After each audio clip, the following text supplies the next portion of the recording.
41 కోట్ల రూపాయల వ్యయంతో 339 అభివృద్ధి పనులు.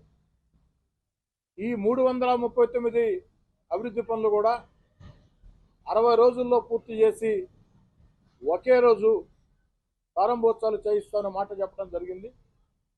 ఆ చెప్పిన మాట కట్టుబడి రేపు ఉదయం 9 గంటలకి 339 అభివృద్ధి పనులు, ఒక్కొక్క అభివృద్ధి పని వద్ద ఇద్దరు స్థానిక తెలుగుదేశం పార్టీ కూటమి నాయకులు, కార్యకర్తలు ప్రజల సాక్షిగా ప్రారంభోత్సవాలు జరగబోతున్నాయి రేపు ఉదయం 9 గంటలకి. ఆనాడు 339 అభివృద్ధి పనులు ప్రజల చేత శంకుస్థాపనలు చేయించాం. ఈనాడు 339 అభివృద్ధి పనులు ప్రజల సాక్షిగా రేపు ఉదయం 9 గంటలకి ఒకే రోజు ఒకే సమయానికి ప్రారంభోత్సవం చేస్తూ ఉన్నాం. ఈ 339 అభివృద్ధి పనులు